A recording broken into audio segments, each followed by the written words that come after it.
আসসালামু আলাইকুম সুপ্রিয় শিক্ষার্থীবৃন্দ, সকলকে আমন্ত্রণ জানাচ্ছি আমাদের ভার্সিটি ক রিটেন স্পেশাল ক্লাসে। তো রিটেন স্পেশাল ক্লাসে আজকে আমরা আলোচনা করব জীব প্রযুক্তি নিয়ে, অর্থাৎ বায়োটেকনোলজি। এই চ্যাপ্টারটুকু কিন্তু আমাদের জন্য অনেক বেশি ইম্পর্টেন্ট। তার কারণ হচ্ছে এখান থেকে আমরা যদি কোশ্চেন অ্যানালাইসিস করি তাহলে দেখব যে এখান থেকে অনেকগুলো রিটেন কোশ্চেন এসেছে। তাই আমরা টপিক ওয়াইজ যদি ফার্স্টে ডিস্ট্রিবিউট করি, একটা হচ্ছে জীব প্রযুক্তি ও টিস্যু কালচার, এখান থেকে রিটেনে একটা কোশ্চেন এসেছে। এরপর genetic engineering, recombinant DNA technology এবং ক্লোনিং, এখান থেকেও কিন্তু 3টা প্রশ্ন এসেছে রিটেনে। এর বাইরে রিকম্বিনেন্ট ডিএনএ টেকনোলজি প্রযুক্তির প্রয়োগ সেখান থেকে আসেনি, বাট জিনোম সিকোয়েন্সিং থেকে আসছে। তো আমরা যদি খেয়াল করি দেখব যে এখান থেকে রিসেন্টলি বা রিসেন্ট ইয়ারগুলোতে 5বার রিটেনে কোশ্চেন এসেছে। তাহলে চলো ফার্স্টে আমরা একটু রিটেন স্পেশাল ক্লাসে আমরা আস্তে আস্তে টপিকগুলো নিয়ে আলোচনা করতে থাকি। তাহলে দেখো, প্রথম একটা কোশ্চেন কি আসতে পারে, সেটা হচ্ছে টিস্যু কালচার কি, এটার ধাপসমূহ উল্লেখ করো। তাহলে এটা একবার যদি আমরা আলোচনা করতে যাই যে দেখো টিস্যু কালচার কাকে বলে। উদ্ভিদের যে কোনো বিভাজনক্ষম অঙ্গ থেকে, যেমন শীর্ষমুকুল, কক্ষমুকুল, কচি পাতা, এরকম যে কোনোটা হতে পারে, বিচ্ছিন্ন কোনো টিস্যু সম্পূর্ণ জীবাণুমুক্ত অবস্থায়, আমরা শব্দগুলো কিন্তু আলাদা আলাদা করে ফোকাস করতে হবে যে কি কি বলছে। তাহলে আমি যদি বলতে চাই সেটা হচ্ছে যে কোনো বিভাজনক্ষম অঙ্গ থেকে, যেমন শীর্ষমুকুল, কক্ষমুকুল, এই জায়গা যেখানে বিভাজন ক্ষমতা বেশি থাকে, এই জায়গা থেকে বিচ্ছিন্ন কোনো টিস্যু, যে কোনো টিস্যুকে আমরা নিয়ে কি করব, সম্পূর্ণ জীবাণুমুক্ত অবস্থায় উপযুক্ত পুষ্টির মাধ্যমে বৃদ্ধিকরণ এবং পূর্ণাঙ্গ চারা উদ্ভিদ সৃষ্টি। তাহলে কয়েকটা শব্দ এখানে ফোকাস করতে হবে। এই ওয়ার্ডগুলোকে ফোকাস করলে আমাদের হয়ে যাবে। তাহলে বিভাজনক্ষম অঙ্গ থেকে নিব, সেটা শীর্ষমুকুল হতে পারে, কক্ষমুকুল হতে পারে, পাতার অংশ থেকে নিতে পারে। যে কোনো বিচ্ছিন্ন টিস্যুকে একটা সম্পূর্ণ জীবাণুমুক্ত অবস্থা করে এটাতে পুষ্টি মাধ্যম দিব, দিয়ে এটাকে বৃদ্ধিকরণ করব এবং একটা পূর্ণাঙ্গ চারা সৃষ্টি করার যে প্রক্রিয়া, সেটাকে আমরা কি বলি, টিস্যু কালচার বলি। এটা বোটানির ক্ষেত্রে মেইন কথা এভাবে বলা হয়। তাহলে টিস্যু কালচারের ধাপসমূহ এই জায়গার মধ্যেই আছে। তাহলে প্রথমে যেটা করব, মাতৃ উদ্ভিদ বা এক্সপ্ল্যান্ট নির্বাচন করব। আমরা প্রথমে হচ্ছে যে একটা নির্জীব বা হচ্ছে যে রোগমুক্ত একটা ফার্স্টে মাতৃ উদ্ভিদ বা এক্সপ্ল্যান্ট নির্বাচন করি। তারপরে যেটা করি, কালচার মিডিয়াম বা আবাদ মাধ্যম তৈরি করি। তাহলে কালচার মিডিয়াম তৈরি করতে হলে তোমরা জানো এই জায়গাতে কি করতে হয়, বিভিন্ন প্রকার পুষ্টি পদার্থ যোগ করতে হয়। যেমন হচ্ছে যে ভিটামিন, ফাইটো হরমোন, এটার মধ্যে অক্সিন, জিবেরেলিন এগুলো আছে। তারপর গ্লুকোজ, ফ্রুক্টোজ, সুক্রোজ, অ্যাগার এইসব জিনিসপত্র যোগ করা হয় এবং পুষ্টি মাধ্যম যোগ করার পরে সেটাকে বলা হয় বেজাল মিডিয়াম। সেই বেজাল মিডিয়ামের পিএইচও তোমরা জানো 5.5 থেকে 5.8, এই রেঞ্জের একটা পিএইচ নিয়ন্ত্রণ করার ব্যবস্থা করতে হয়। তাহলে আমরা মাতৃ উদ্ভিদ ফার্স্টে সিলেক্ট করব, যেটাকে এক্সপ্ল্যান্ট বলবো, এবং কালচার মিডিয়াম বা আবাদ মাধ্যম তৈরি করব। এখানে হচ্ছে যে পিএইচ থাকবে, তোমরা জানো পিএইচ থাকে কত, 5.5 থেকে 5.8, এরকম একটা পিএইচ থাকবে। তার সাথে কি থাকে, এই যে গ্লুকোজ, ফ্রুক্টোজ, এগুলো সব থাকবে।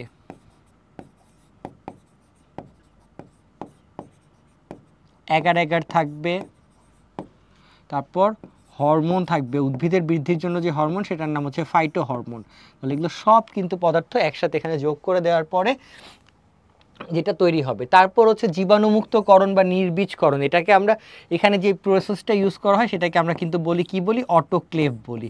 তাহলে অটোক্লেভ প্রক্রিয়ায় জীবাণু মুক্তকরণ করব, যেখানে আমাদের জানো তোমরা এটা টেম্পারেচার লাগে 121 ডিগ্রি সেলসিয়াস, 15 পাউন্ড চাপ এবং 20 মিনিট সময় নেওয়া হয়। এই যে পার্টগুলো কমপ্লিট করলে এটাকে নির্বীজকরণ করা হয়। তারপর হচ্ছে যে এটাকে আমরা কি করব, ল্যামিনার এয়ার ফ্লোর মাধ্যমে এটাকে আমরা এই আবাদ মাধ্যমে প্রবেশ করবো বা কালচার মিডিয়ামে। দেওয়ার পরে কি করবো, এটা সংখ্যা বৃদ্ধি করবো, এটা ক্যালাস তৈরি করব, কোষপিণ্ড, অবয়ববিহীন কোষপিণ্ড তৈরি করব, যেটার নাম ক্যালাস করার পর এটা সংখ্যা বৃদ্ধি করব।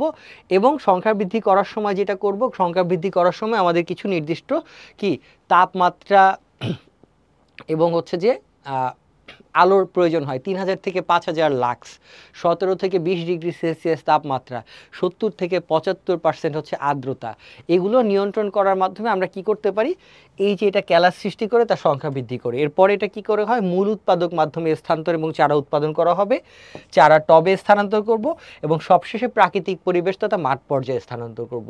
এই যে পার্টগুলো ছিল এগুলোই হচ্ছে টিস্যু কালচারের ধাপ। তাহলে ধাপগুলো এভাবে শুধু উল্লেখ করতে বলতে পারে। তারপরে দেখো টিস্যু কালচার প্রযুক্তির সুবিধা। তাহলে টিস্যু কালচার করলে আমার সুবিধা কি কি হবে, এটা কিন্তু রিটেন একবার কোশ্চেন চলে আসছে। কালচার কি এটা আসেনি, প্রযুক্তি সুবিধা আসছে।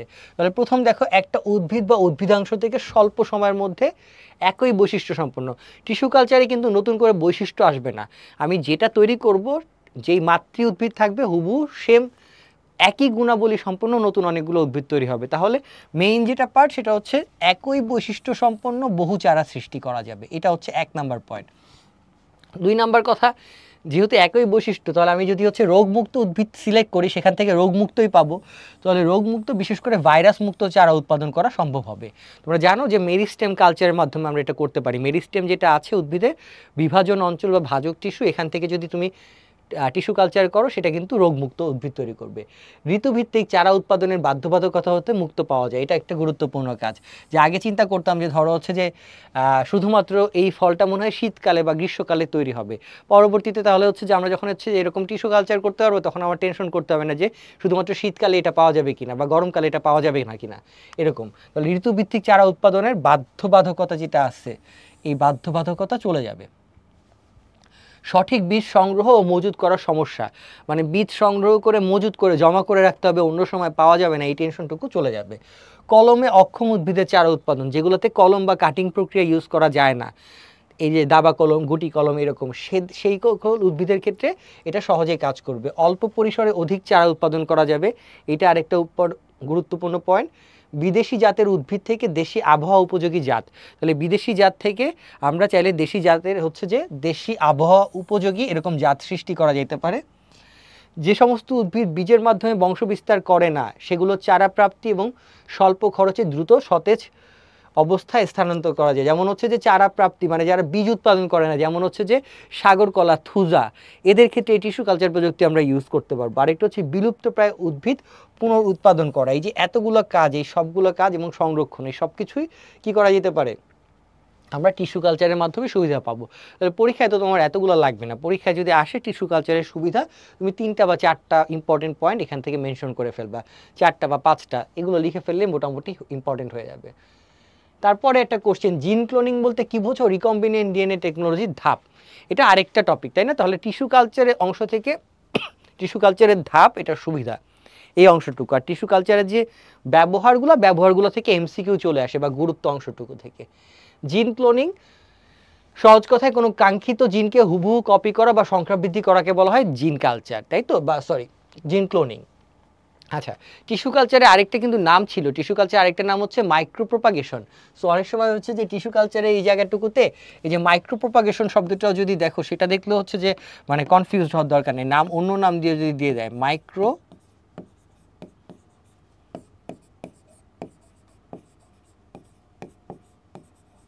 প্রোপাগেশন, এই শব্দটা অনেক সময় টিস্যু কালচারের পরিবর্তে এটা ইউজ করতে পারে। আচ্ছা, জিন ক্লোনিংয়ের ক্ষেত্রে তাহলে হচ্ছে হুবহু কপি তৈরি করব, আমি এটাকে জিন ক্লোনিং বলবো। রিকম্বিনেন্ট ডিএনএ টেকনোলজির ধাপসমূহ লিখতে বলছে, তাহলে রিকম্বিনেন্ট ডিএনএ টেকনোলজির ধাপগুলো কি কি? প্রথম কাজ যেটা সেটা হচ্ছে আমি কি করব, সবার আগে যেটা কাঙ্ক্ষিত ডিএনএ বা টার্গেট ডিএনএ নির্বাচন করব। কাঙ্ক্ষিত ডিএনএ বা টার্গেট ডিএনএকে সবার ফার্স্টে নির্বাচন করব, মানে যেই ডিএনএর যেই বৈশিষ্ট্যটুকু আমি নিতে চাচ্ছি।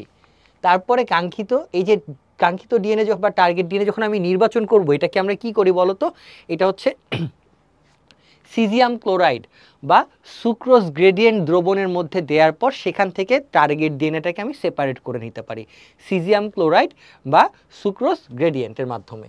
তারপরে যেটা কাজ সেটা হচ্ছে যে কাঙ্ক্ষিত ডিএনএ খণ্ডকে আমরা কি করব, প্রতিস্থাপন করতে বাহক নির্বাচন করব, সাধারণত প্লাজমিড বা এই যে বাহক একটা নির্বাচন করতে হবে, যেটাকে কিসের মাধ্যমে এটাকে ট্রান্সফার করার ব্যবস্থা করব। তাহলে প্লাজমিড সিলেক্ট করলাম, মনে করো ইকোলাই ব্যাকটেরিয়ার প্লাজমিডকে গ্রহণ করলাম। কাঙ্ক্ষিত ও বাহক ডিএনএকে নির্দিষ্ট স্থানে ছেদন, মানে আমার টার্গেট ডিএনএ এবং যেই বাহক অর্থাৎ প্লাজমিডের ডিএনএ, সেটা দুইটারই একটা নির্দিষ্ট স্থানে আমরা কি করি, কাটার ব্যবস্থা করি, কর্তন করার ব্যবস্থা করি। তোমরা জানো এক্ষেত্রে যেটা লাগে সেটার নাম হচ্ছে রেস্ট্রিকশন এন্ডোনিউক্লিয়াস এনজাইম। তাহলে রেস্ট্রিকশন এনজাইম আমরা ইউজ করার ব্যবস্থা করব। তাহলে রেস্ট্রিকশন এন্ডোনিউক্লিয়াস এনজাইম দিয়ে দেখা যায় 4 থেকে 6 বেস পেয়ার বিশিষ্ট একটা কি নির্দিষ্ট জায়গাকে সে খুব সহজেই হচ্ছে যে কেটে ফেলার ব্যবস্থা করবে, প্যালিন্ড্রোমিক সিকোয়েন্সে, অর্থাৎ একই রকম সিকোয়েন্সে কাটার ব্যবস্থা করবে। তারপরে যেটা করব আমরা রেস্ট্রিকশন এন্ডোনিউক্লিয়াস দিয়ে কাটার পরে নেক্সট স্টেপে যেটা করব সেটা হচ্ছে এটাকে আমরা এই যে বাহক যেটা আছে কাঙ্ক্ষিত এবং বাহক ডিএনএকে লাইগেজ এনজাইম দিয়ে জোড়া লাগানোর ব্যবস্থা করব।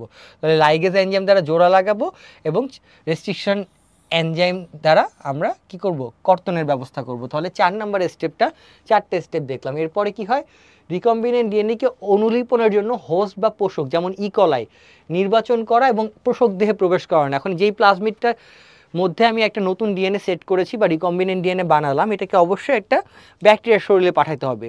তাহলে ব্যাকটেরিয়ার শরীরে পাঠানোর জন্য আসলে ব্যাকটেরিয়াতে এটাকে সহজে নিতে গ্রহণ করতে চাবে না। তোমরা জানো এটাকে গ্রহণ করানোর জন্য কি করতে হয়, বিভিন্ন ধরনের প্রক্রিয়া আছে। একটা হতে পারে বাহ্যিক প্রক্রিয়া, একটা হতে পারে রাসায়নিক প্রক্রিয়া, একটা হতে পারে যে বাহকের উপর নির্ভর করতে পারে। তাহলে যে ফিজিক্যাল যে প্রসেসগুলো আছে, ভৌত প্রক্রিয়া যেগুলো, সেই ভৌত প্রক্রিয়ার মধ্যে কি কি ছিল, মাইক্রো ইনজেকশন ছিল, ইলেকট্রোপোরেশন ছিল, গান শট ছিল, এরকম কতগুলো নাম আছে যে এই পদ্ধতিগুলোর মাধ্যমে আমরা কি করতে পারবো, এটাকে ব্যাকটেরিয়ার শরীরে প্রবেশ করাতে পারবো। ঠিক একইভাবে আরেকটা কাজ আমরা কি করতে পারবো, আরেকটা কাজ যেটা আমরা করতে পারবো সেটা হচ্ছে যে আমরা চাইলেই কি করতে পারবো, রাসায়নিক প্রক্রিয়ায়, যেমন তোমরা জানো ক্যালসিয়াম ক্লোরাইড দিয়ে হিট শক মেথডে আমরা খুব সহজেই কি করতে পারবো, এটাকে গ্রহণ করানোর ব্যবস্থা করতে পারবো। এছাড়া অ্যাগ্রোব্যাকটেরিয়াম যে আছে টিউমিফেসিয়েন্স, এটার মাধ্যমে আমরা চাইলে প্রবেশ করাতে পারবো। এরপরে তাহলে হচ্ছে যে আমরা অনুলিপনের জন্য হোস্ট বা পোষক গ্রহে প্রবেশ করানো, আমরা যে ধাপগুলো মনে রাখলে আমরা যার সাথে ব্যাখ্যা বা ডেসক্রিপশন আলোচনা করতেছি। বহিঃপ্রকাশ মূল্যায়ন, বহিঃপ্রকাশ মূল্যায়নের ক্ষেত্রে কি করতে হবে, বহিঃপ্রকাশ মূল্যায়নের জন্য আমাদেরকে, তোমরা জানো 3টা পদ্ধতি আছে, সেই 3টা পদ্ধতি একটু আমরা এখন এক এক করে তোমাদের সাথে একটু আলোচনা করব। সো বহিঃপ্রকাশ মূল্যায়নের ক্ষেত্রে আমরা জানি যে কী কীভাবে এটা যে আমার যে ডিএনএটুকু দেয়া হয়েছে এটা আসলে হচ্ছে যে প্রকাশিত হচ্ছে কিনা সেটা দেখার জন্য কিন্তু কিছু পদ্ধতি ছিল, তাই না? যে আমরা রেস্ট্রিকশন ডাইজেশন ইউজ করতে পারি, পিসিআর টেকনোলজি ইউজ করতে পারি, এরকম কিছু টেকনোলজির মাধ্যমে, অথবা আমরা জেনেটিক প্রোব ব্যবহার করতে পারি, এগুলোর মাধ্যমে বহিঃপ্রকাশ মূল্যায়ন করা যায়, তাই না? আমরা নামগুলো শুধু এমনি মনে রাখার জন্য, যে PCR, genetic probe, restriction digestion, এগুলো দিয়ে ইউজ করা যেতে পারে। এরপরে রিকম্বিনেন্ট ডিএনএ তৈরির সময় যদি আমরা বাহক হিসেবে টিআই প্লাজমিড ব্যবহার করা হয়, তাহলে রিকম্বিনেন্ট ডিএনএকে অ্যাগ্রোব্যাকটেরিয়ামে ট্রান্সফার করতে হবে। কাঙ্ক্ষিত উদ্ভিদ কোষে কাঙ্ক্ষিত জিনকে অ্যাগ্রোব্যাকটেরিয়াম দ্বারা স্থানান্তর করা হয়। এভাবে করে যে উদ্ভিদে আমরা যখন এটাকে ট্রান্সফার করলাম, যে উদ্ভিদটা তৈরি হবে সেটাকে আমরা কি বলি, ট্রান্সজেনিক উদ্ভিদ বলি, সেটাকে আমরা কি বলি, ট্রান্সজেনিক উদ্ভিদ বলি।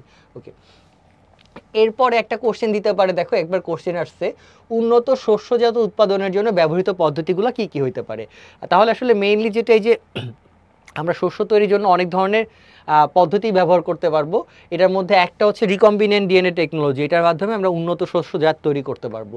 তারপর হচ্ছে সংকরায়ন বা হাইব্রিডাইজেশন, এই যে হাইব্রিডাইজেশন করতে পারি আমরা চাইলে, অর্থাৎ নতুন বৈশিষ্ট্যগুলো আনার জন্য সংকর করতে পারি। তারপর দেখো আরও কিছু অংশ দিতে পারি, আমরা ভ্রূণ কালচার করতে পারি, ঠিক আছে। তারপর হচ্ছে সোমাক্লোনাল ভ্যারিয়েশন বা সোমাটিক এমব্রায়োজেনেসিস, যেটা এটার মাধ্যমে নতুন বৈশিষ্ট্য আনতে পারি। মেরিস্টেম কালচার যখন আমরা করবো নিরোগ বা রোগমুক্ত, সেখান থেকেও চাইলে হচ্ছে যে আমরা উন্নত শস্য তৈরি করতে পারবো। এবং ট্রান্সজেনিক উদ্ভিদ, যে রিকম্বিনেন্ট ডিএনএ টেকনোলজির মাধ্যমে, এই সবগুলোর মাধ্যমে আমরা চাইলে কি করতে পারবো, আমরা বিভিন্ন ধরনের উন্নত জাত আনার ব্যবস্থা করতে পারবো। এমনকি তোমরা জানো যে এই যে সংকরণ বা হাইব্রিডাইজেশনের মধ্যে দুইটা প্রোটোপ্লাজম যখন ফিউশন করা হয়, তখন সেটাকে আমরা কি বলি, সাইব্রিড বলি। যেমন আলু আর টমেটো দুইটাকে একত্রে হাইব্রিডাইজেশন করার পরে যেটা তৈরি হয়েছে সাইব্রিড, সেটাকে বলছি পমেটো, সেটাকে কি বলছি, পমেটো বলছি। ওকে, আচ্ছা, তারপরে দেখো এখন আরেকটা কোশ্চেন আসতে পারে, চিত্রসহ ব্যাকটেরিয়ার জেনেটিক রিকম্বিনেশন প্রক্রিয়া বর্ণনা করো। চিত্রসহ ব্যাকটেরিয়ার জেনেটিক রিকম্বিনেশন প্রক্রিয়া বর্ণনা করো। তাহলে চিত্রসহ যদি দেয়, একই কথা, একটু আগে যে রিকম্বিনেন্ট ডিএনএ টেকনোলজির ধাপগুলো দেখতেছিলাম সেটারই কি চিত্রসহ বর্ণনা করতে বলতে পারে। চিত্রসহ বর্ণনা আসলে অনেক বড় কোশ্চেন না হলে তো আসলে আমাদের লাগে না। তাহলে দেখো চিত্রের ফার্স্ট পার্ট যেগুলো, সেই একই জিনিসে এখানে আমরা ডিটেলসে আলোচনা করার চেষ্টা করছি। তাহলে প্রথম কাজ দেখো, আমরা কাঙ্ক্ষিত ডিএনএ নির্বাচন করব এবং পৃথকীকরণ করব। এটা নির্বাচন এবং পৃথকীকরণের ক্ষেত্রে যেটা হয় সেটা হচ্ছে যে পৃথক করার জন্য আমরা জানি যে আমরা সিজিয়াম ক্লোরাইড বা সুক্রোজ গ্রেডিয়েন্ট ব্যবহার করব। সিজিয়াম ক্লোরাইড বা সুক্রোজ গ্রেডিয়েন্ট ইউজ করব। তারপর ভেক্টর বা বাহক ডিএনএ নির্বাচন করব। প্লাজমিড যেটা আছে ডিএনএকে কাঙ্ক্ষিত ডিএনএ বহন করবে, প্লাজমিডকে একটু আগে আমরা আলোচনা করছিলাম, তাহলে প্লাজমিডকে করব। তারপরের পার্ট যেটা সেটা হচ্ছে যে রেস্ট্রিকশন এনজাইম দিয়ে কাটার ব্যবস্থা করব। এর পরের কাজ যেটা সেটা হচ্ছে স্থাপন করব এবং আমরা কি করব, লাইগেজ যারা ডিএনএ লাইগেজ এনজাইম ব্যবহার করে এটাকে জোড়া লাগানোর ব্যবস্থা করব। ফলে যেটা তৈরি হবে সেটার নাম রিকম্বিনেন্ট ডিএনএ। এখন এটাকে আমরা কি করব, একটা এই রিকম্বিনেন্ট ডিএনএর যে প্লাজমিড সহ এই অংশটুকু আমরা বসে ব্যাকটেরিয়ার শরীরে প্রবেশ করাবো। এটার জন্য আমাদেরকে প্রবেশ করানোর জন্য দেখো ক্যালসিয়াম সমৃদ্ধ করে হিটশকের মাধ্যমে প্লাজমিড গ্রহণ করতে পারে, এই লাইনটুকু আমরা বলছিলাম যে এটা করতে পারবে। রিকম্বিনেন্ট প্লাজমিডের সংখ্যা বৃদ্ধি করে আস্তে আস্তে, অর্থাৎ ব্যাকটেরিয়ার শরীরে প্রবেশ করলে, যে এটাকে আমরা ক্লোনিংও বলতে পারি। এবং লাস্টে এটা কী করবো, আমরা মূল্যায়ন করার ব্যবস্থা করব, অর্থাৎ বহিঃপ্রকাশ হয়েছে কি না মূল্যায়ন করব। সেটা অলরেডি বলছি আমরা পিসিআর, তারপর হচ্ছে রেস্ট্রিকশন ডাইজেশন এবং জেনেটিক প্রোব ইউজ করে এটা মূল্যায়ন করতে পারবো। আচ্ছা, এখন পরীক্ষায় কোশ্চেন দিতে পারে প্লাজমিড কি, প্লাজমিড কি, এটা আরেকটা প্রশ্ন হতে পারে। তাহলে উত্তর কি হবে, উত্তর হবে যেটা সেটা হচ্ছে যে তোমরা জানো ব্যাকটেরিয়ার নিউক্লিয়াস বা ক্রোমোজোম বহির্ভূত বৃত্তাকার দ্বিসূত্রক ডিএনএ যা স্বপ্রজননক্ষম, তাকে আমরা কি বলবো, প্লাজমিড বলবো। ওকে, তাহলে এই যে প্লাজমিড কাকে বলে এটা আমরা দেখলাম, এক নাম্বার। দুই নাম্বার হচ্ছে প্লাজমিডের প্রকারভেদ। প্রকারভেদ তোমরা জানো তিন প্রকার হতে পারে, এফ প্লাজমিড, আর প্লাজমিড, আর একটা হচ্ছে কোল প্লাজমিড। এফ প্লাজমিড ব্যাকটেরিয়ার ক্ষেত্রে ফার্টিলিটি, এফ মানে ফার্টিলিটি দিয়ে মনে রাখতে পারি, অর্থাৎ ব্যাকটেরিয়ার প্রজননে সহায়তা করবে। এবং এরা আরেকটা কাজ করবে সেটা হচ্ছে পিলি তৈরি করবে, জাস্ট যৌন প্রজনন এবং পিলি তৈরি করা, এই দুইটা মনে রাখলেই হবে। আর প্লাজমিড এখানে 6টা অ্যান্টিবায়োটিক প্রতিরোধক ক্ষমতা সম্পন্ন জিন থাকে, রেজিস্ট্যান্স জিন থাকে, এই জন্য এটার নাম আর প্লাজমিড। আর কোল প্লাজমিড এখানে কলিসিন এবং ভিব্রিওসিন উৎপন্ন করে। কলিসিন যেটা ই কলাইকে ধ্বংস করবে এবং ভিব্রিওসিন কি করবে, ভিব্রিও কলেরাকে ধ্বংস করার ব্যবস্থা করবে। এই পার্টগুলো আমাদের এখান থেকে আলাদা করে শেখা থাকলে হবে যে প্লাজমিড কয় প্রকারের এবং হচ্ছে যে প্লাজমিড কাকে বলে। আরেকটা কোশ্চেন যদি দেয় যে প্লাজমিডের 5টা বৈশিষ্ট্য লেখো, তাহলে আমরা জানি প্রথম কথা হচ্ছে প্লাজমিড বৃত্তাকার দ্বিসূত্রক ডিএনএ। দুই নাম্বার হচ্ছে এটা আণবিক ওজন 10⁶ থেকে 200 × 10⁶ ডালটন। এটা একবার এমসিকিউতে চলে আসছে। এরা অল্প সংখ্যক জিন ধারণ করে। রেস্ট্রিকশন এনজাইম দ্বারা প্লাজমিডের নির্দিষ্ট অংশকে আমরা কেটে ফেলতে পারি এবং কনজুগেশনের মাধ্যমে এরা কী করতে পারে, সহজে অন্য ব্যাকটেরিয়াতে সঞ্চালিত হয়। কনজুগেশনের মাধ্যমে একটা নালীর মাধ্যমে এক ব্যাকটেরিয়া থেকে অন্য ব্যাকটেরিয়াতে তারা ট্রান্সফার করতে পারে যে কোনো তথ্য। ওকে, আচ্ছা, তারপরের অংশ দেখো, আরেকটা কোশ্চেন আসতে পারে দুইটা রেস্ট্রিকশন এনজাইমের উদাহরণ দাও। একটু আগে আমরা বলতেছিলাম যে রিকম্বিনেন্ট ডিএনএ টেকনোলজিতে এই যে রেস্ট্রিকশন এনজাইম যেগুলো আছে এগুলো গুরুত্ব অনেক। এরা যেটা কি করতে পারে, 4 থেকে 6টা বেস সিকোয়েন্সকে খুব সুন্দর মতো একইভাবে কর্তন করতে পারে প্যালিন্ড্রোমিক সিকোয়েন্সের মাধ্যমে। এখন দেখো এখান থেকে কি কি আছে আমরা জানি, ইকো R1 আছে, HINT3 আছে, তারপর বাম HI আছে। এই যে এগুলো অনেকগুলাই আছে যেগুলো হচ্ছে যে কি, যেগুলো রেস্ট্রিকশন এন্ডোনিউক্লিয়াস বা মলিকুলার সিজার বলা হয়ে থাকে, সেটার মতো হিসেবে কাজ করতে পারে, ইকো R1, HINT3, বাম HI। ওকে, আচ্ছা, তারপরে আমরা নামের পরে দেখতে পারি কৃষিক্ষেত্রে রিকম্বিনেন্ট ডিএনএ টেকনোলজি 5টা ব্যবহার উল্লেখ করতে বলতে পারে। আচ্ছা, এটা তাহলে হচ্ছে অনেক ডিটেলসে চলে আসে, আসলে পরীক্ষায় লেখার সময় এত কিছু দেখার দরকার নেই। হেডলাইনগুলো যেমন আমরা অনেক ধরনের ট্রান্সজেনিক উদ্ভিদ তৈরি করতে পারি, এর মধ্যে একটা আছে সেটা হচ্ছে বিটি কটন, আর বাংলাদেশে যেটা অ্যাপ্রুভ হয়েছে সেটা হচ্ছে বিটি ব্রিঞ্জল। বিটি মানে হচ্ছে ব্যাসিলাস থিউরিজিয়েন্সিস, এই যেটা লিখছি যে এই ব্যাসিলাস থিউরিজিয়েন্সিস যেমন ব্যাকটেরিয়া যেটা আছে এখান থেকে একটা জিন যোগ করার কারণে নতুন একটা ট্রান্সজেনিক উদ্ভিদ তৈরি হয়েছে, অর্থাৎ এই ব্যাকটেরিয়া থেকে জিন নিব, নিয়ে উদ্ভিদে প্রবেশ করাবো, ফলে নতুন যে উদ্ভিদটা তৈরি হবে তার আগে এই বিটি শব্দটা লাগাই দিব, কারণ ব্যাসিলাস থিউরিজিয়েন্সিস ব্যাকটেরিয়া থেকে একটা জিন নিয়ে এই শরীরে দেওয়া হয়েছে। ফলাফল যেটা হবে, যে গাছগুলো উৎপন্ন হবে তারা হচ্ছে রোগ প্রতিরোধক্ষম হয়ে তৈরি হবে। উন্নত বা গুণগত মান উন্নয়ন করার ব্যবস্থা করা, গুণগত মানের উদাহরণের একটা দিবা সেটা হচ্ছে ক্লোভার ঘাস। তোমরা জানো এই যে ভেড়া বা এদের ক্ষেত্রে খাদ্য হিসেবে তারা ঘাস যেটা গ্রহণ করে সেটা হচ্ছে ক্লোভার ঘাস। তো ক্লোভার ঘাসের মধ্যে কি করা হইলো, সালফার উৎপন্ন করে এমন জিনটা ক্লোভার ঘাসের মধ্যে দেওয়া হয়েছে। এটা কোন জায়গা থেকে পাওয়া গেছে, সূর্যমুখী। তাহলে সূর্যমুখীর বা সানফ্লাওয়ারের সালফার কন্টেনিং যে জিনটুকু ছিল সেই জিনটা ক্লোভার ঘাসের মধ্যে ট্রান্সফার করা হয়েছে। ফলে যেটা হবে, যে কোনো প্রাণী যারা ক্লোভার ঘাস খাবে তাদের ভেড়ার যেটা তাদের লোমের মান হচ্ছে উন্নত হয়ে যাবে, এটাই দেয়া আছে। তাহলে লোমকে উন্নত মান করতে সালফার সমৃদ্ধ খাবার দিতে হয়। তাহলে কি করা হয়েছে, সূর্যমুখীর সালফার অ্যামাইনো অ্যাসিড এই জিনটা আমরা অ্যাগ্রোব্যাকটেরিয়াম টিউমিফেসিয়েন্স ব্যাকটেরিয়ার মাধ্যমে ক্লোভার ঘাসের মধ্যে ট্রান্সফার করছি। তাহলে ক্লোভার ঘাস শব্দটা মনে রাখলেই হয়ে যায়, এইটা দিলে উপকার, গুণগত মান উন্নয়ন, ক্লোভার ঘাস। তারপর হচ্ছে যে স্বর্ণধান বা সুপার রাইস, জ্যাপনিকা টাইপের ধান তৈরি করা হয়েছে। এটা হচ্ছে যে কি করা হয়েছে, এই ধানের মধ্যে ধানকে সুপার রাইস বানানো হয়েছে কীভাবে, এটার মধ্যে বিটা ক্যারোটিন দেওয়া হয়েছে। তাহলে বিটা ক্যারোটিনের 4টা জিন দেওয়ার কারণে এটা ভিটামিন এর অভাব পূরণ করবে, আর তার সাথে আয়রনের 3টা জিন ট্রান্সফার করা হয়েছে। তাহলে মোট এরকম 4টা এবং 3টা জিন ট্রান্সফার করে যে ধানটা তৈরি করলাম সেটা বিটা ক্যারোটিন এবং আয়রন সমৃদ্ধ, ফলাফল এটার নাম দিলাম সুপার রাইস। তাহলে এটা আয়রন ভিটামিনের অভাব দূর করবে। তাহলে আমরা গোল্ডেন রাইস এটার নাম দিলাম। এখানে বিটা ক্যারোটিন বা ভিটামিন এ থাকবে, 4টা জিন এবং আয়রন তৈরি 3টা জিন স্থাপিত হয়েছে। আচ্ছা, রোগ প্রতিরোধক্ষম জাত উৎপাদনে অনেক জাতকে এমনভাবে তৈরি করা হলে ও যে বাইরে থেকে কোনো রোগ যদি তাকে আক্রান্ত করতে যায় ও নিজে থেকে সেটাকে প্রোটেক্ট করতে পারবে। যেমন হচ্ছে কোড প্রোটিন, এই যে সিপি জিন, এই কোড প্রোটিন জিন এটা কি করা হলো, তামাক গাছের মধ্যে দেওয়া হয়েছে সিপি জিন। তামাক গাছের মধ্যে সিপি জিন বা কোড প্রোটিনের জিন ঢুকায় দেওয়ার কারণে তামাক গাছ দেখা গেল টোবাকো মোজাইক ভাইরাস দ্বারা আর আক্রান্ত হচ্ছে না, এটা ভাইরাস প্রতিরোধী হয়ে গেছে, এইটাই বোঝানো হয়েছে। নাইট্রোজেন সংবন্ধনে গুরুত্বপূর্ণ ভূমিকা পালন করে যেটা, সেটার নাম হচ্ছে নিভ জিন। তাহলে এরকম হেডলাইনগুলো দিয়ে দিলেই হচ্ছে যে 5টা বৈশিষ্ট্য আমরা এরকম লিখে ফেলতে পারবো যেগুলো উপকারী দিক হিসেবে কাজ করবে। আচ্ছা, নাহলে আমরা একইভাবে কি হইতে পারে, রিকম্বিনেন্ট ডিএনএ টেকনোলজি মেডিকেল সেক্টরে গুরুত্ব যেটা, সেখান থেকে অ্যাপ্লিকেশন চলে আসতে পারে। আমরা কৃষি সেক্টরে যেরকম বলছি, মেডিকেল সেক্টরে এটা কি কি কাজ করতে পারে সেটা ধুয়ে দিতে পারে। যেমন এটা ইনসুলিন তৈরি করে, এটা ইন্টারফেরন তৈরি করতে পারে, এটা ইরাইথ্রোপোয়েটিন তৈরি করতে পারে, এটা টিস্যু প্লাজমিনোজেন অ্যাক্টিভেটর তৈরি করতে পারে, এটা জিন থেরাপির জন্য জিন তৈরি করে হচ্ছে যে বিভিন্ন চিকিৎসায় জিনেটিক চিকিৎসায় সহায়তা করতে পারে। এগুলো সবই হওয়া সম্ভব। ট্রান্সজেনিক ক্লোন এবং ট্রান্সজেনিক ও ক্লোন প্রাণীর মধ্যে পার্থক্য। তাহলে ট্রান্সজেনিক কি আর ক্লোন কি? ক্লোন মানে হুবহু একই রকম প্রাণী সৃষ্টি করব। তাহলে ক্লোন তৈরি করলে তো কোনো প্রকার নতুন বৈশিষ্ট্য আসবে না, জিনগত কোনো প্রকার পরিবর্তন হবে না, মাতৃ উদ্ভিদের মতো হুবহু অনুরূপ উদ্ভিদ তৈরি হবে। তাহলে এখানে কি ঘটে দেখো, ক্লোন প্রাণীর ক্ষেত্রে একটি অনিষিক্ত ডিম্বাণুর নিউক্লিয়াস অপসারণ করে, মানে নিষিক্ত হয় নাই, এরকম একটা ডিম্বাণুর নিউক্লিয়াসকে অপসারণ করে উক্ত অনিষিক্ত ডিম্বাণুর ভেতরে অন্য প্রাণীর দেহকোষের নিউক্লিয়াস প্রবেশ করানো হয়। অর্থাৎ অনিষিক্ত ডিম্বাণুর নিউক্লিয়াসটাকে আমি রিমুভ করে ফেলবো।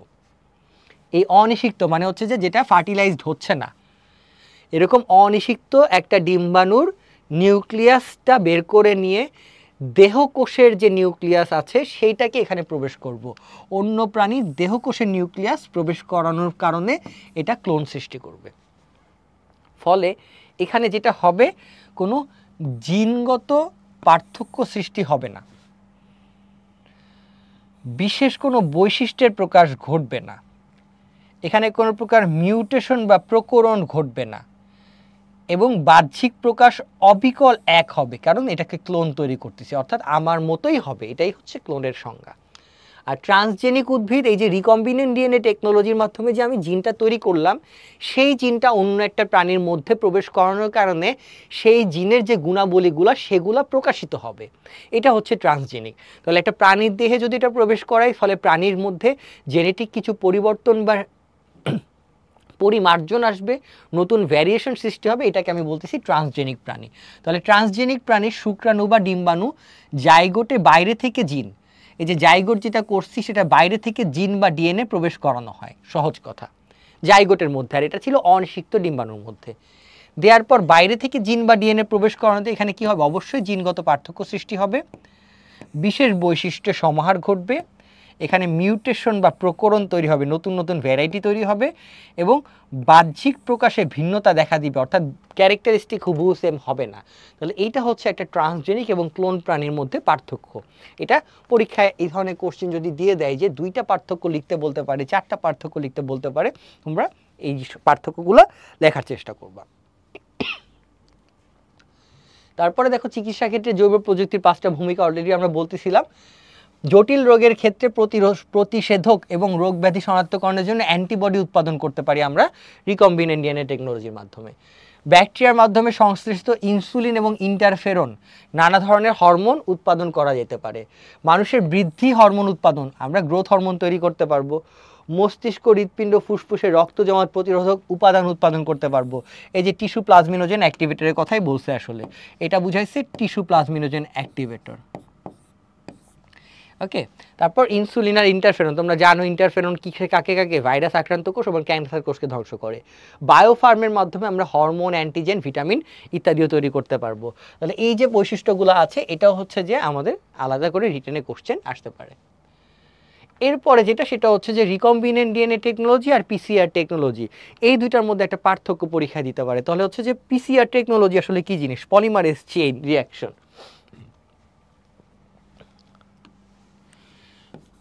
পিসিআর এমন একটা পদ্ধতি যেখানে ছোট একটা কাঙ্ক্ষিত ডিএনএ বা জিনের কি করব, আমরা সংখ্যা বৃদ্ধি করার ব্যবস্থা করব। এটা খুব দ্রুত গতির একটা পদ্ধতি, দ্রুত গতির একটা পদ্ধতি, যে পদ্ধতিতে কি করা হয়, একটা দ্বিসূত্রক ডিএনএ কে 90 ডিগ্রি সেলসিয়াস তাপমাত্রা দিয়ে এক সূত্রকে পরিণত করা হয়, এক সূত্রকে পরিণত করা হয়। এবং কি করা হবে, এবার 5 নাম্বার প্রান্তে একটা প্রাইমার যোগ করা হবে।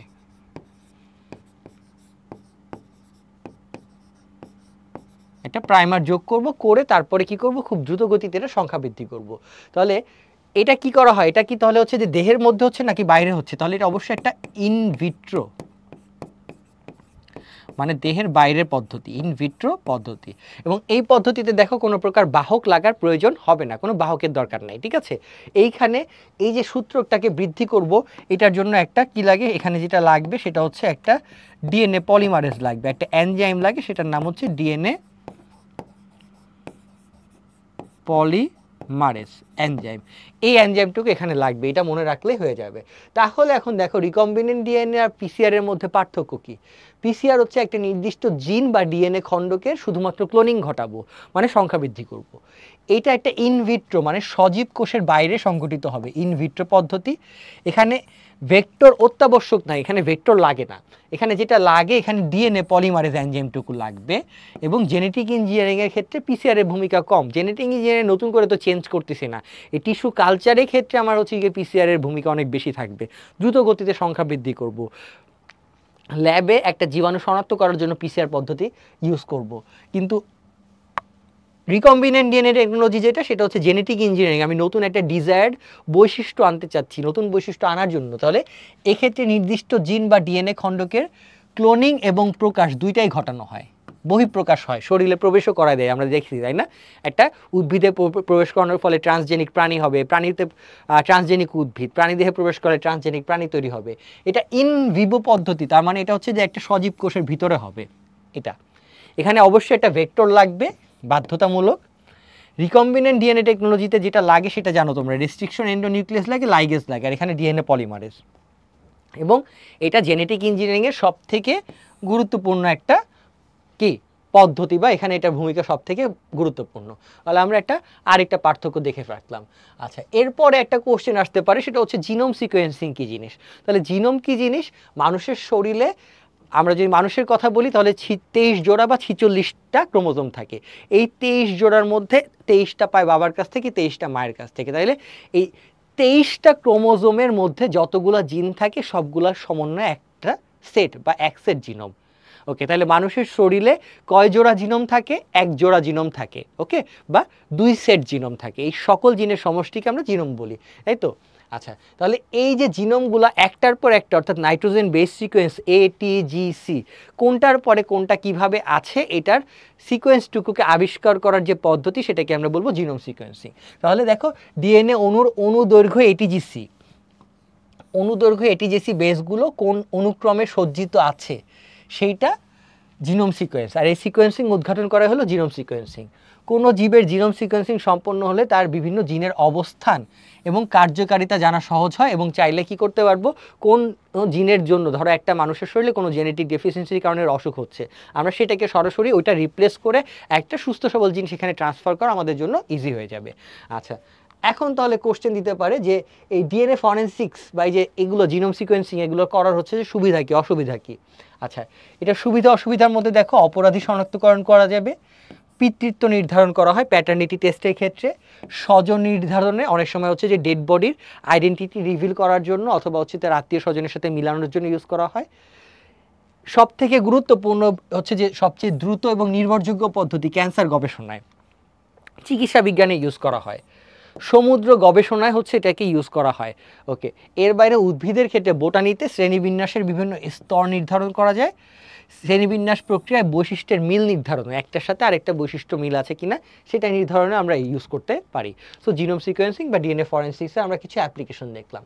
আচ্ছা, সবার লাস্টে যেটা হতে পারে পুরো চ্যাপ্টার রিলেটেড কিছু সংজ্ঞার কথা চলে আসতে পারে, পুরো চ্যাপ্টার রিলেটেড কিছু সংজ্ঞা এর মধ্যে চলে আসতে পারে। এটার মধ্যে কি কি হতে পারে দেখো, একটা হতে পারে স্টেরাইল ইনসেক্ট টেকনিক কি জিনিস, restriction enzyme, tissue culture, totipotency আর জিনোম।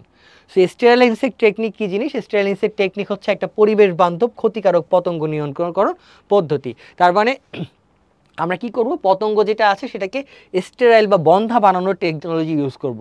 যদি আমি একটা পতঙ্গকে বন্ধা বানিয়ে দিতে পারি, স্টেরাইল করে ফেলতে পারি, তাহলে যেটা সুবিধা সেটা হচ্ছে সেটা চাইলেও আর কখনো কি করতে পারবে না, প্রজনন করতে পারবে না। তাহলে এটা একটা কি ক্ষতিকারক পতঙ্গগুলোকে আমরা চাইলে এই পদ্ধতিতে নিয়ন্ত্রণ করতে পারবো। রেস্ট্রিকশন এন্ডোনিউক্লিয়াস তোমরা জানো, প্লাজমিডের নির্দিষ্ট অংশ এবং টার্গেট ডিএনএ নির্দিষ্ট অংশকে কর্তন করার জন্য একটা যে এনজাইম প্রয়োগ করে ডিএনএ অণু নির্দিষ্ট সিকোয়েন্সের একটি অংশকে কেটে নেওয়া যায়, ওই এনজাইমকেই বলা হয় রেস্ট্রিকশন এনজাইম, এটাকেই বলা হয় রেস্ট্রিকশন এনজাইম। টিস্যু কালচার পদ্ধতি কি, আমরা ফার্স্টে টিস্যু কালচার বলছি, টিস্যু কালচারের সংজ্ঞা নিয়ে। টটিপটেন্সি কি জিনিস, তার মানে হচ্ছে যে একটা কোষ চাইলে যে কোনো কোষ তৈরি করার তার যে ক্ষমতা সেটাকে টটিপটেন্সি বলে। তাহলে তোমরা হাইড্রার ক্ষেত্রে যেরকম ইন্টারস্টিশিয়াল কোষের কথা পড়েছো, ঠিক একই রকম প্রত্যেকটা সজীব উদ্ভিদ কোষেরই একটা পূর্ণাঙ্গ উদ্ভিদে পরিণত হওয়ার যে ক্ষমতা সেটাকেই বলা হয় টটিপটেন্সি। এবং জিনোম কোনো একটা প্রজাতির একটি দেহকোষের নিউক্লিয়াসে সাধারণত ক্রোমোজোমের এক সেটকে বলা হয় জিনোম, এক সেটকে বলা হয় জিনোম। মানুষের শরীরে এরকম এক জোড়া জিনোম থাকে। ওকে, তাহলে দেখো এই ছিল আমাদের এই লেকচারের ইম্পর্টেন্ট টপিকগুলো, যেগুলো নিয়ে হচ্ছে যে আমরা আলোচনা করলাম। এখান থেকে এগুলোই সব থেকে গুরুত্বপূর্ণ টপিক, এর বাইরেও বাকি যেসব গুরুত্বপূর্ণ টপিক আছে সেগুলো কিন্তু আমাদের ম্যারাথন ক্লাসে অলরেডি আলোচনা করা হয়েছে অথবা হবে। সো তোমরা ম্যারাথন ক্লাসের সাথে এই ক্লাসের যদি হচ্ছে যে পুরাটুকু কম্বাইন করে নাও, তাহলে হচ্ছে যে এখান থেকে যে রিটেন কোশ্চেনগুলো আছে সেগুলো সম্পর্কে তোমাদের একটা ডিটেলস আইডিয়া হয়ে যাবে। Thank you very much.